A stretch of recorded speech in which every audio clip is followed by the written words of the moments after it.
আমার ভাই আসিম নজরুলের কথা যদি না বলি সেটা অসম্মান হবে।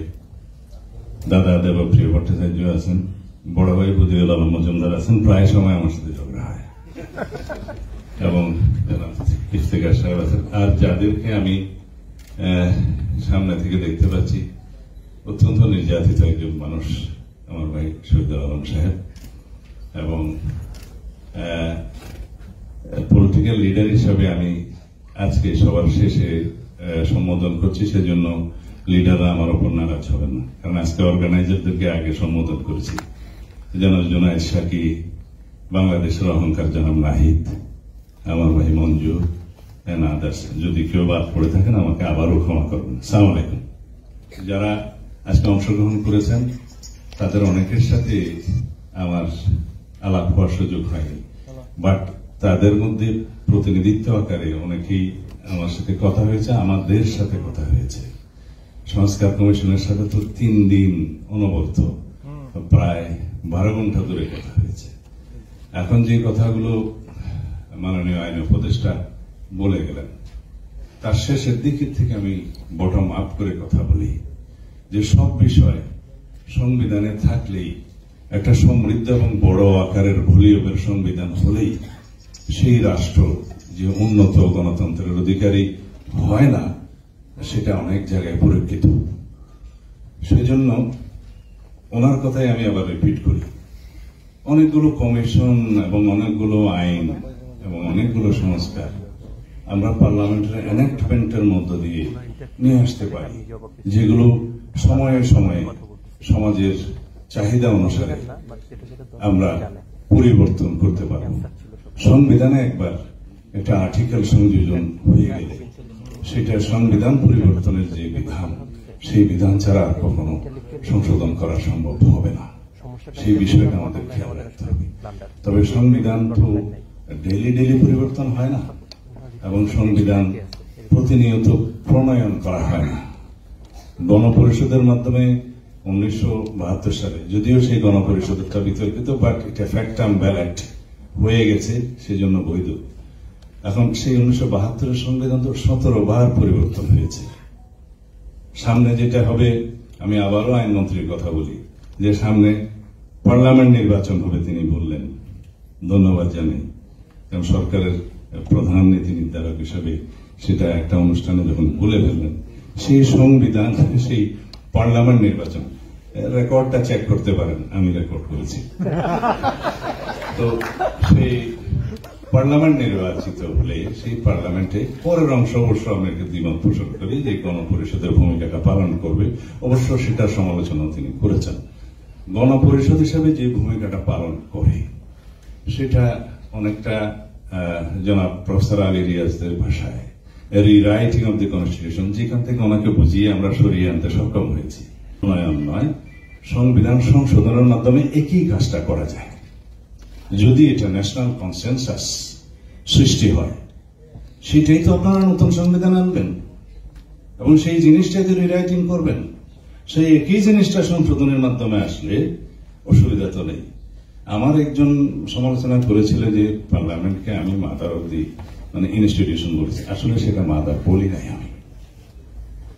সংবিধান নতুন প্রণয়নের ক্ষেত্রে সেটা গণপরিষদ ঠিক আছে, পৃথিবীর বিভিন্ন দেশে স্বাধীনতা পরবর্তীকালে অথবা ন্যাশনাল স্টেট হিসাবে স্বীকৃতি পাওয়ার পরে যখন সংবিধান প্রণয়ন করা হয়, তখন সমাজের বিভিন্ন ক্লাসের প্রতিনিধিত্ব নিয়ে সেই গণপরিষদ গঠিত হয়, হয় নির্বাচনের মাধ্যমে অথবা সিলেকশনের মাধ্যমে। সেই গণপরিষদের ভূমিকা সংবিধান প্রণয়নের পরে শেষ হয়ে যায়, তারপরে পার্লামেন্ট ইলেকশন হয়েছে, ঠিক আছে। কিন্তু আমাদের এখানে একটা মরাদরা হলেও তো একটা সংবিধান আছে, সেই সংবিধান রোগাক্রান্ত হয়েছে, সেই সংবিধান দলীয়করণ করা হয়েছে। সেই জন্যই তো আমরা এতগুলো সংস্কার কমিশন গঠনের মধ্য দিয়ে সংস্কার প্রস্তাবের জাতীয় ঐক্যমত্য সৃষ্টির মধ্য দিয়ে একটা জায়গায় আসতে চাচ্ছি, যেগুলো সংবিধানে গ্রহণ করা হবে। আসি আবার আপনাদের কথায়, ওইখানে বেশি বলে ফেললাম।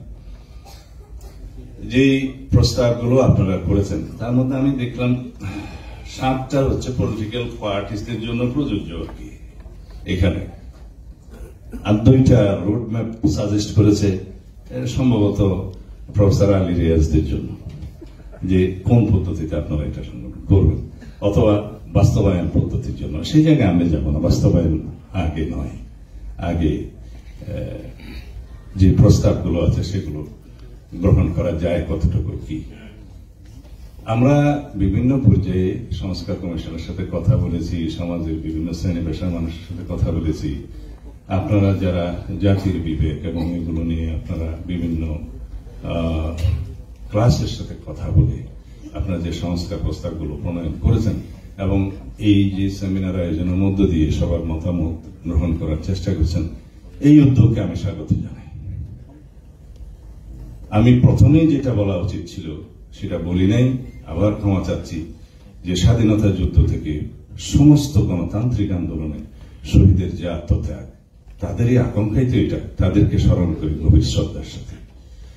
জুলাই গণ অভ্যুত্থান সহ দীর্ঘ 15-16 বছরের ফেসিবাদ বিরোধী গণতান্ত্রিক আন্দোলনে যারা জীবন দিয়েছেন, আহত হয়েছেন, ক্ষতিগ্রস্ত হয়েছেন, তাদের সকলের প্রতি শ্রদ্ধা জানাই, স্মরণ করছি।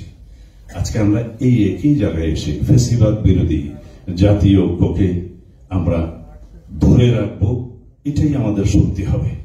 এবং আমাদের দলের পক্ষ থেকে আমরা সবসময় বলেছি, আমাদের একদম 1 নম্বর এজেন্ডা হচ্ছে সবার আগে বাংলাদেশ, ঐক্য হচ্ছে আমাদের শক্তি। এবং এইখানে যে আমরা জাতীয় ঐক্যমত্য সৃষ্টির বিভিন্ন বিষয়ে একমত হতে পারলে সেটা হবে আমাদের ফলাফল। এবং এখানে যে আমরা সবাই একই বিষয়ে ঐক্যমত্য হতে পারবো সত্য, সেটাও ঠিক নয়, বাট আমরা তো আলাপ করতে পারছি, আমরা একটা ডেমোক্রেটিক চর্চার মধ্যে দিয়ে আছি। এই বিষয়টা আমাদেরকে ধরে রাখতে হবে এবং আমরা দ্বিমত পোষণ করার জন্যই তো গণতন্ত্র চেয়েছি, আমরা বহুমত প্রকাশ করার জন্য তো এই সংগ্রামটা করেছি। কালকে একটা ঐতিহাসিক ঘটনা বাংলাদেশের জাতীয় জীবনে হয়েছে, সেজন্য যাদের ভূমিকা গুরুত্বপূর্ণ তাদেরকে আমি আগেই কংগ্রেচুলেশন জানিয়েছি, স্বাগতম জানিয়েছি। আমি এই অন্তর্বর্তীকালীন সরকারের পদক্ষেপ, যেটা আন্তর্জাতিক অপরাধ আদালতের যে আইন, সেটা সংশোধনের মধ্য দিয়ে রাজনৈতিক দল হিসাবে আওয়ামী লীগকে বিচারের প্রক্রিয়ায় নিয়ে আসার যে সংশোধন এটা আনা হয়েছে, সেটাকে স্বাগত জানাই।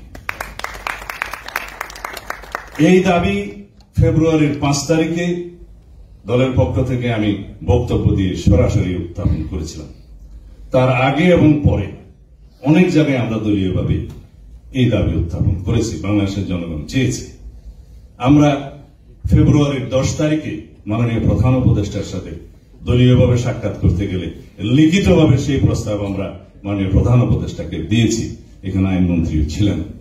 সেখানে আমরা বলেছি, গণহত্যা এবং মানবতা বিরোধী অপরাধের দায়ে আওয়ামী লীগকে রাজনৈতিক সংগঠন হিসেবে বিচারের আওতায় আনতে হবে।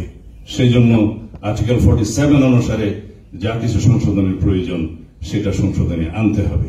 এবং এখানে সবচাইতে ভালো দিকটা হচ্ছে আর্টিকেল 47-এ যে সংশোধনী আনা হয়, যে আইন প্রণয়ন করা হবে, সেটার আওতায় যারা আসবে তারা আর্টিকেল 31 এবং 35 এর কোন মৌলিক অধিকারের সুযোগ পাবে না, আর্টিকেল 44 এর সুযোগ নিতে পারবে না, আর্টিকেল 102 এর সুযোগ নিতে পারবে না।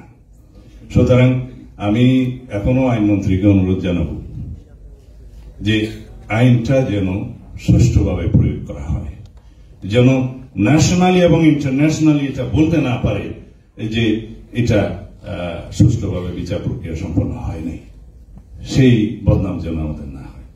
আর অন্তর্বর্তীকালীন সরকারের অন্তর্বর্তীকালীন সময়ের জন্য যে পলিটিক্যাল পার্টি হিসেবে আওয়ামী লীগ এবং তার অ্যাসোসিয়েটদের অন্যান্য অঙ্গ সংগঠনের কার্যক্রম নিষিদ্ধ করার জন্য যে বিধানটা করা হবে, সেই আইনে, সন্ত্রাস বিরোধী আইনে কিছুটা সংশোধনী আনতে মনে হয় হবে, কারণ ওখানে দল নিষিদ্ধের কথা বলা আছে। সম্ভবত কার্যক্রম নিষিদ্ধ করতে গেলে সেখানে কিছু সংশোধনী আনতে হবে, সেটা এনে তারপর প্রজ্ঞাপন হলে ভালো হবে।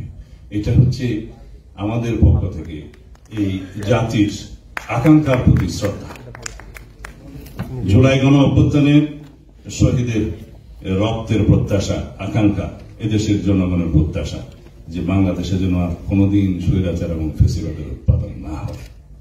সেজন্য পরবর্তী যে সংশোধনীগুলো আপনারা সংসদে সংবিধানের জন্য প্রস্তাব করছেন, জুডিশিয়ারির জন্য প্রস্তাব করলেন, আমার ভাই আসিফ নজরুল আইনের প্রখ্যাত অধ্যাপক হিসাবে অনুধাবন করেছেন জুডিশিয়ারির যে ক্ষমতা এবং লেজিসলেচারের যে অনেক ক্ষেত্রে ভারসাম্য সৃষ্টি করার জন্য স্থায়ী কমিটিতে যে চেক অ্যান্ড ব্যালেন্স আনানো এবং সৃষ্টি করা হয়, সেই বিষয়ে আপনাদেরকে আরো বেশি ব্রেন স্টর্মিং করতে হবে।